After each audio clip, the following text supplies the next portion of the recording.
Rakyat dan penduduk serta pelawat yang ingin membuat perjalanan di kawasan bandar kini menjadi lebih mudah dengan terdapatnya perkhidmatan pengangkutan awam inovatif yang membantu mencari laluan paling efisien untuk mereka.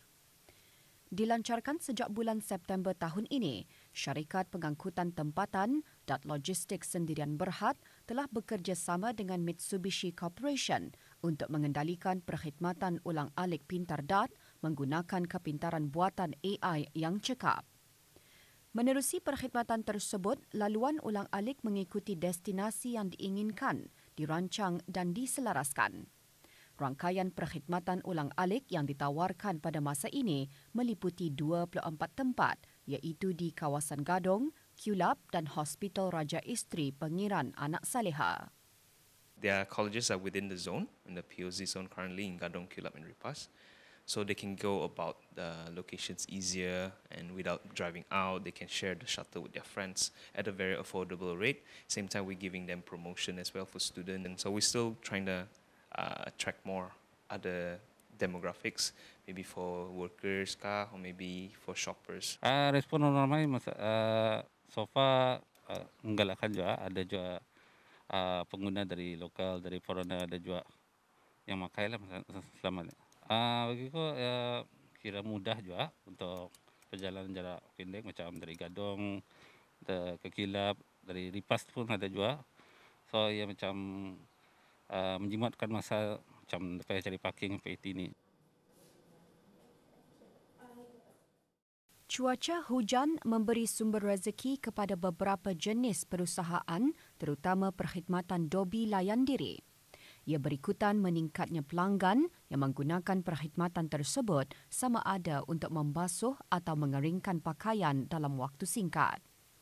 Perkhidmatan dobi layan diri merupakan salah satu cara hidup moden yang mula bertapak sejak beberapa tahun lalu di negara ini. Ia menjadi pilihan bagi para pengguna yang sibuk untuk melakukan rutin membasuh pakaian di rumah.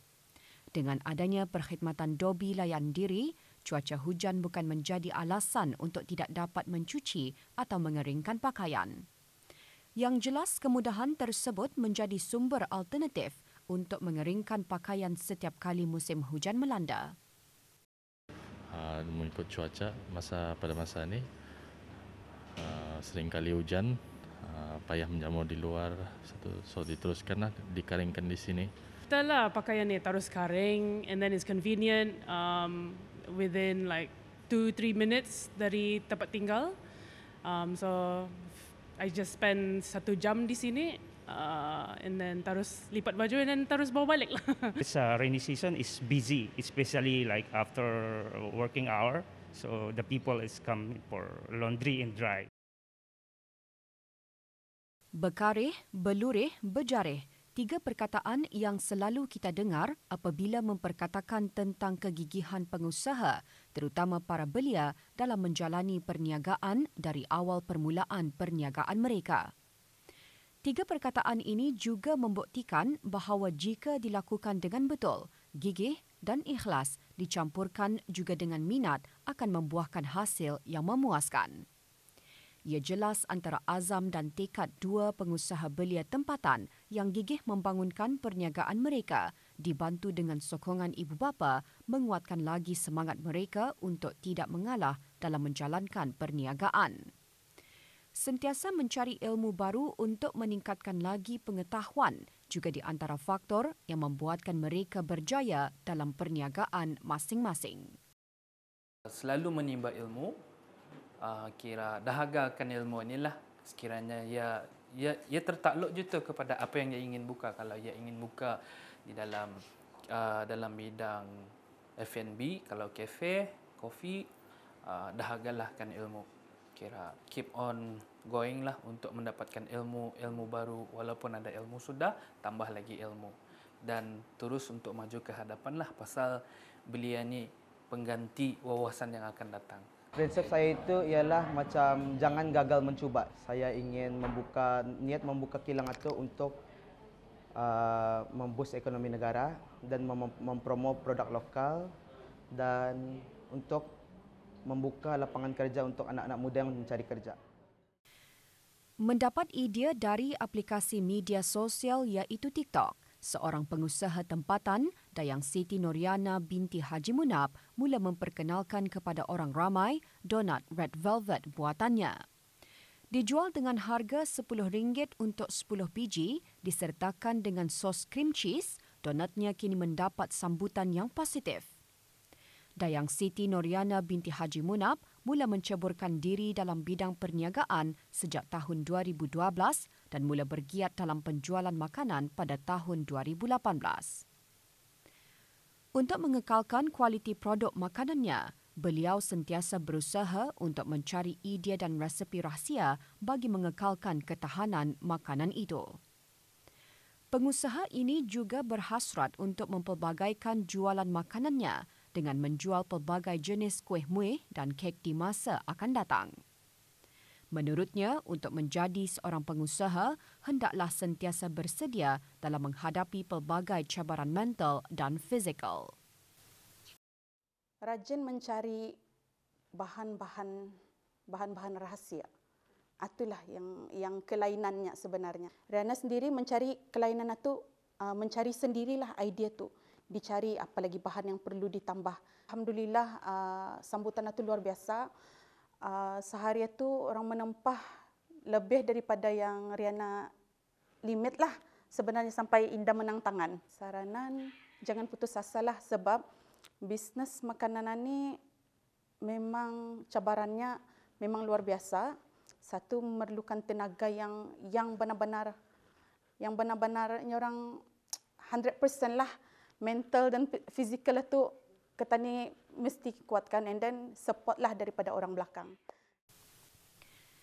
Bergelar suri rumah sepenuh masa bukanlah menjadi penghalang buat Dayang Nur Hidayatul Nazirah binti Haji Hussein untuk menjana pendapatan dengan menjual biskut.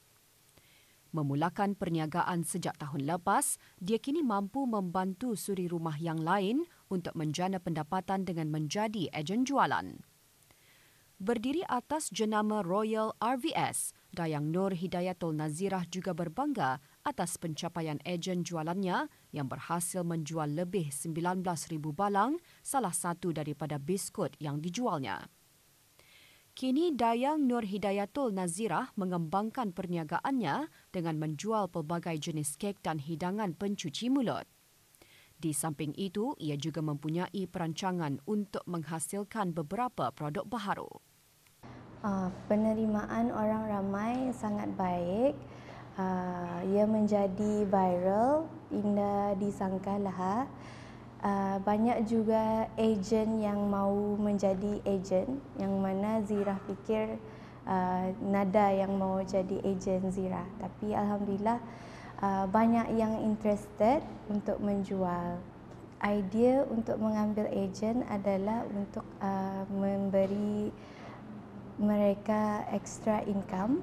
Dengan modal 100 ke bawah pun insyaAllah boleh berjaya. Berani untuk mencuba daripada your comfortable space atau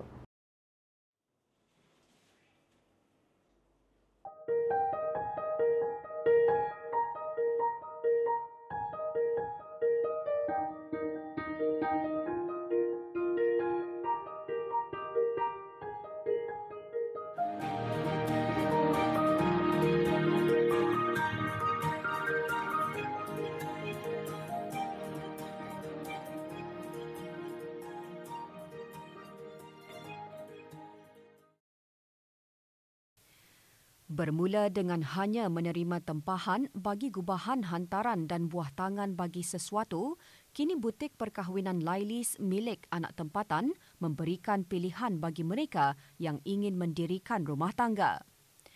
Mula ditubuhkan sejak tahun 1997, butik ini menawarkan pelbagai kelengkapan perkahwinan. Menjadi pengusaha butik pengantin memerlukan kreativiti dalam menawarkan perkhidmatan masing-masing di samping mengikut perkembangan semasa agar terus relevan. Kelebihannya adalah pada busana-busana ni lah. So ya memang saya reka sendiri hasil juga perbincangan bersama bakal pengantin. Harapan Lailis for future kami akan lebih berkembang dan dapat membantu lebih ramai lagi bakal-bakal pengantin bagi memudahkan urusan perkahwinan mereka.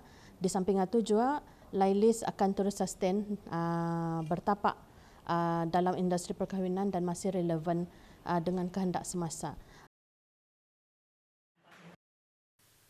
Songkok merupakan pelengkap baju cara Melayu kaum lelaki atau dipakai semasa majlis dan sambutan tertentu.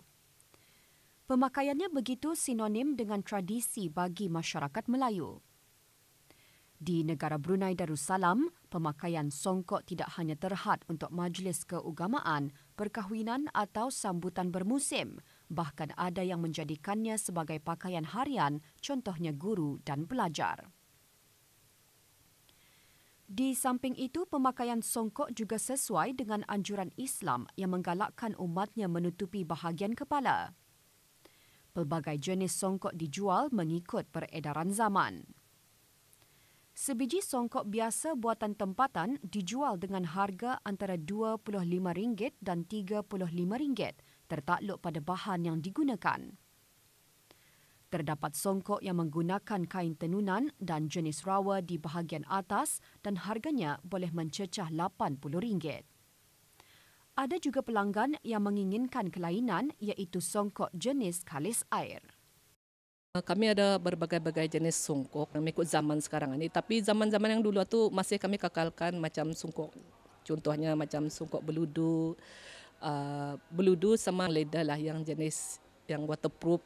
Ada desain-desain yang lain seperti yang bercorak-corak sama kain tenunan. Jenis-jenis songkok mula-mula jenisnya masa dulu macam beludu biasa sama rayun. Ini macam aku mudankan lagi bah untuknya orang macam apa ni tarikan daripada orang ramai lagi. Macam aku buat legenda lah macam seperti aku bagi tahu ia punya nama macam waterproof. Macam kain batik-batik yang berkilat-kilat yang anu tu kan, yang berkilat-kilat macam ada bunga-bunga corak-corak. Aku tambahkan desain macam leda. Sekeping gambar dapat mengabadikan kenangan terindah terutama bersama keluarga dan insan tersayang. Seseorang itu juga dapat berkongsi kerinduan dan meluahkan perasaan terpendam seperti kesedihan dan kegembiraan menerusi gambar. Sepasang suami isteri yang dikurniakan 4 orang anak memulakan perniagaan newborn photography pada penghujung tahun 2018.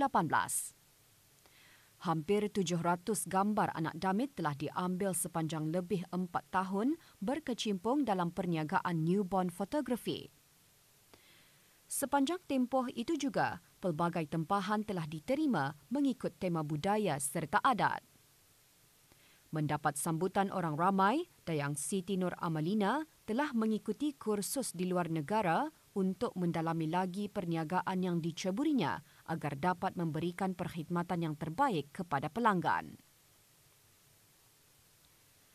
Mengenai cabaran, Dayang Siti Nur Amalina menjelaskan antara yang sering dihadapi ialah memastikan anak damit dalam kedudukan yang selamat untuk digambar. Ianya bermula dari anak kami yang ketiga. Kami cuba-cuba saja untuk membuat newborn fotografi ini untuk kenangan sendiri saja. Dan kami post ke sosial media. Lepas itu, ada orang kan mau jual, minta photoshoot kan untuk dia punya baby. And then kami cakap why not try dulu. And then lepas kami try, alhamdulillah ada sambutan lagi yang lain. Bisnes fotografi newborn ini, Tani sendiri sama-sama dengan newborn, which is anak damit atau. So Tani mesti tahu macam mana akan handle newborn itu sendiri, macam mana akan mendiamkan kalau ia menangis, kalau ia kusut ke apa, Tani mesti tahu apa cue ia menangis atau macam mana Tani kan memposing dengan selamat.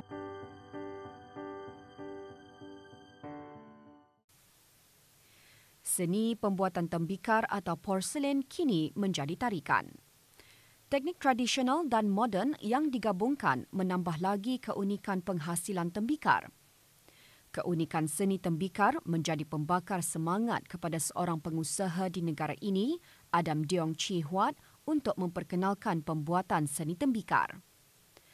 Para pengunjung boleh menimba pengalaman menyertai bengkel pembuatan tembikar yang dikendalikan oleh pengusaha tersebut dengan mengikut bengkel yang dipilih.